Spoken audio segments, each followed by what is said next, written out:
Dorothea Zeisz, and I was born in Alsace-Lorraine in 1841. Yeah. I came to Placerville with my husband Jacob. He had big dreams, Jacob. He learned how to brew beer in Bavaria. And he wanted to bring real beer to the poor, unwashed masses of the gold rush.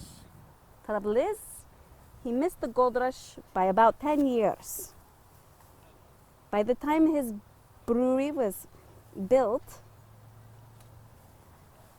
in 1862, most of the miners were gone, but there were still drinkers. As our family grew, Jacob built our house onto the brewery. Oh, the brewery. Sometimes I wondered who my Jacob was married to, me or the brewery. I gave him 10 children. 10. George was born before the brewery was built in 1860, and then Adele, 62,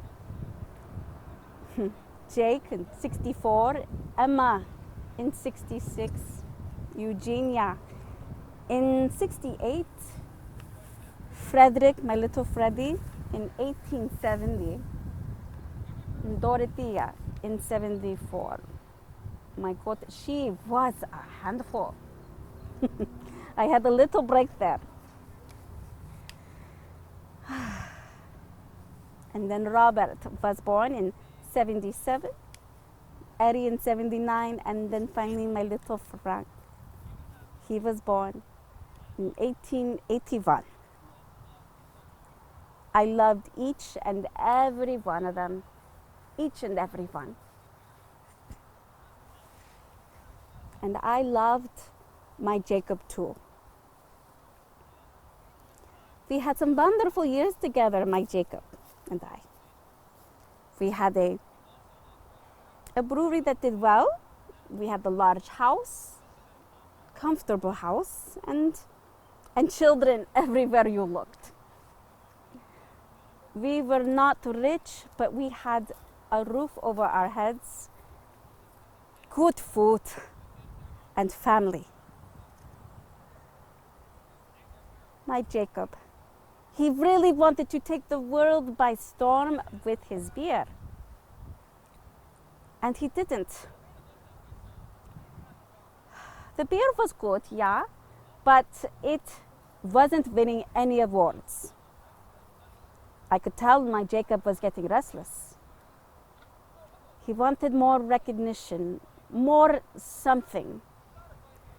When he would talk to his customers, he would tell them about an update to the recipe that would be the one, the beer that would make him famous. As our younger children were being born, the older ones started to work in the brewery, being trained by their father. Little did we know that they were training to take over. And to be honest, I don't think Jacob knew either. After my little Frank was born in 1881, Jacob suddenly had to go back to Bavaria, either to see his family or to learn something new about the brewery. It depended on when you asked him.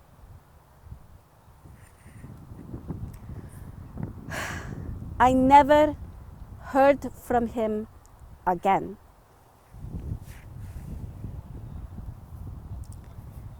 Either he just didn't want to come back, or he died.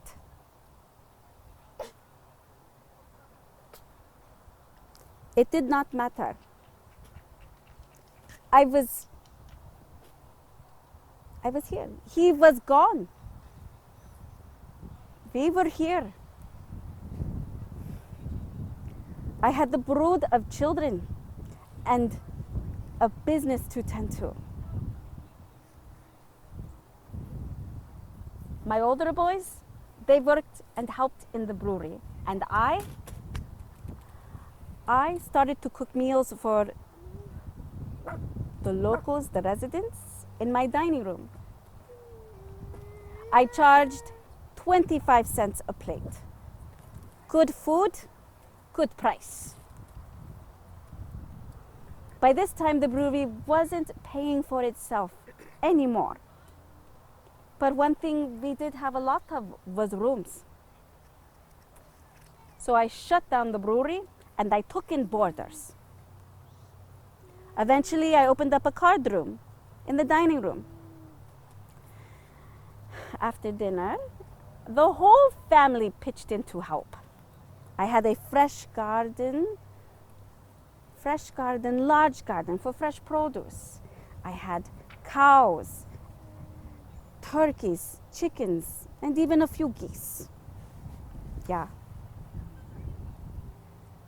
Eventually, I put and I hung a shingle out front that read, boarding and lodging, meals and beds, 25 cents. We did quite well for ourselves for a while. And I worked long and hard days until I retired in 1915. Over 50 years. I announced my retirement in the Mountain Democrat. And I thanked all of the residents and for their patronage over all these years. I cited ill and failing health, but I was just tired. 4 years later, just before Christmas, I passed away in my home, peacefully and alone. My funeral was held at my daughter's house before I was interred here at Union Cemetery. I'd like to think that my life was full of purpose. Some people say it was a hard life. I'd like to think it was an important life. 8 of my children grew into old age themselves. Good, hard-working people. I am proud of that. Yeah.